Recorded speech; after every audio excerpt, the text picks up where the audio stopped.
हरियाणा का लगातार दूसरी बार मुख्यमंत्री बनकर नायब सैनी बड़ी फीलिंग ले रहे हैं, बड़े मजे ले रहे हैं और बढ़े हुए रसूख को एंजॉय कर रहे हैं।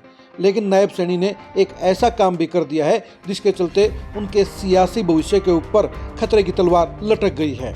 आखिर नायब सैनी ने ऐसा क्या काम कर दिया है जिसके चलते उनका सियासी भविष्य अंधकार में हो सकता है, उनका सियासी खात्मा हो सकता है और उनकी सीएम की कुर्सी बीच में भी जा सकती है। ये जानने के लिए आप आज की इस खरी खरी खबर को जरूर देखिए।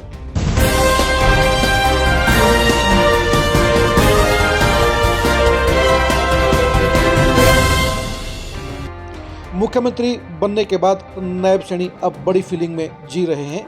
मुख्यमंत्री की शपथ लेने से पहले ही नायब सैनी ने इस फीलिंग के बारे में क्या कहा, पहले ये सुनिए। जी कैसा महसूस करते हैं आज यहाँ पहुंचे हैं परिवार के बीच? गजब का महसूस हो रहा है, पूरी फीलिंग है रिया। जी कैसा महसूस करते हैं आज यहाँ पहुंचे हैं परिवार के बीच? गजब का महसूस हो रहा है, पूरी फीलिंग है रिया।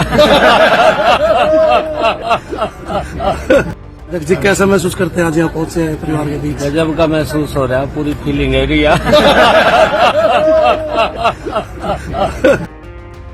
आपने सुन लिया होगा कि नायब सैनी किस तरह से बड़ी फीलिंग को एंजॉय कर रहे हैं, लेकिन इस एंजॉय के माहौल में भी नायब सैनी एक ऐसी बड़ी गलती कर गए हैं जो उनके सियासी भविष्य का खात्मा कर सकती है, उनको बड़ा सियासी नुकसान कर सकती है और वो वजह है वित्त मंत्री का पद। नायब सैनी ने विभागों के बंटवारे में वित्त मंत्रालय अपने पास रखा है और ये मंत्रालय ही उनके लिए जी का जंजाल बन सकता है, उनका सियासी खात्मा कर सकता है और उनके पूरे के पूरे सियासी करियर का बंटाधार भी कर सकता है। ये हम नहीं कह रहे हैं, बल्कि ये कहने की वजह एक बड़ी वजह है और वजह है पिछले 8 वित्त मंत्री। अगर आप हरियाणा के पिछले 8 वित्त मंत्रियों के अंजाम को देखेंगे तो आपको भी समझ में आ जाएगा कि नायब सैनी ने वित्त मंत्रालय का पद अपने पास लेकर अपने सियासी कैरियर के लिए ही बड़े नुकसान का प्रबंध कर दिया है। हम आपको बताते हैं कि हरियाणा के जो पिछले 8 वित्त मंत्री हैं उनका अंजाम क्या हुआ।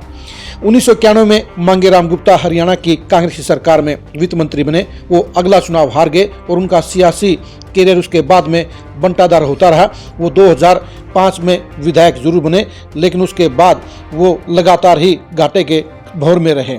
उसके बाद बंसीलाल की सरकार में 1996 में सेठ किशन दास भी वित्त मंत्री बने और वो अगला चुनाव हार गए। उसके बाद दोबारा कभी विधायक नहीं बन पाए। इनेलो की सरकार में 2000 में संपत सिंह हरियाणा के वित्त मंत्री बने और वो उसके बाद अगला चुनाव हार गए। वो बेशक से 2009 का चुनाव नलवा से जीत गए, लेकिन वो दोबारा न तो मंत्री बन पाए और इस बार तो उनकी टिकट भी काट दी गई। कांग्रेस की सरकार में 2005 में वीरेंद्र सिंह हरियाणा के वित्त मंत्री बने। वो भी अगला चुनाव हार गए और उसके बाद उनका सियासी करियर लगातार हिचकोला खाता रहा। वो बीजेपी में गए, बीजेपी में राज्यसभा से वो केंद्र में मंत्री भी बने, लेकिन उसके बावजूद उनका सियासी करियर का बंटाधार हो गया। कैप्टन अजय यादव कांग्रेस की 2009 की सरकार में वित्त मंत्री बने और वो भी अगला चुनाव हार गए। यानी कैप्टन अजय यादव के लिए भी वित्त मंत्री बनना पूरे घाटे का सौदा रहा। बीजेपी की पहली सरकार में कैप्टन अभिमन्यु वित्त मंत्री बने। वो भी लगातार 2 चुनाव 2019 और 2024 का हार गए हैं और उनके सियासी करियर का भी सत्यानाश हो गया है।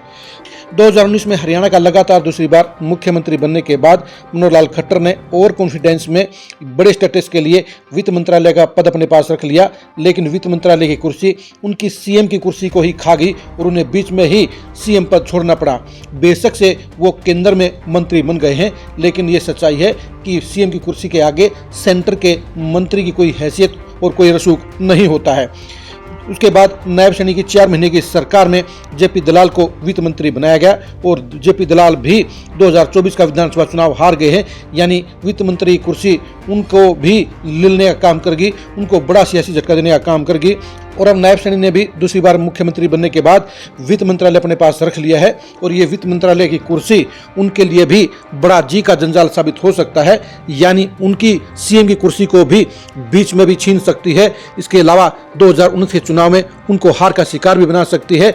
यानी वित्त मंत्रालय की कुर्सी लेकर नायब सैनी ने अपने लिए घाटे का सौदा कर लिया है। यानी उन्होंने आत्मघाती गलती कर दी है और ये आत्मघाती गलती उनके सियासी करियर का बंटाधार कर सकती है। शायद नायब सैनी ने पिछले 8 वित्त मंत्रियों का अंजाम नहीं देखा होगा, हिसाब किताब नहीं लगाया होगा, इसलिए उन्होंने वित्त मंत्रालय अपने पास रख लिया है। लेकिन पिछले 8 वित्त मंत्रियों का इतिहास और अंजाम दोनों ही बताते हैं कि वित्त मंत्रालय लेना हमेशा ही घाटे का सौदा रहा है और ये मंत्रालय उस नेता की सियासी बलि लेने का काम करता है, उसके सियासी करियर का बंटाधार करने का काम करता है। अब देखने की बात यह है कि क्या नायब सैनी ने वित्त मंत्रालय अपने पास रखकर अपने लिए भस्मासुरी फैसला तो नहीं ले लिया है। नायब सैनी का सियासी अंजाम क्या होगा ये कमेंट करके आप जरूर बताइए। मुख्यमंत्री के तौर पर नायब सैनी क्या नींव चाहिए हासिल करेंगे, क्या बड़ी कामयाबी हासिल करेंगे, ये भी कमेंट करके जरूर बताइए। क्या नायब सैनी के कारण ये हरियाणा में बीजेपी की सरकार बनी है, ये भी कमेंट करके जरूर बताइए। वित्त मंत्री की कुर्सी क्या नायब सैनी का सियासी खात्मा करेगी, ये भी कमेंट करके जरूर बताइए। आप हमारे फेसबुक पेज को फॉलो कीजिए, आप हमारे यूट्यूब चैनल को सब्सक्राइब कीजिए। नमस्कार।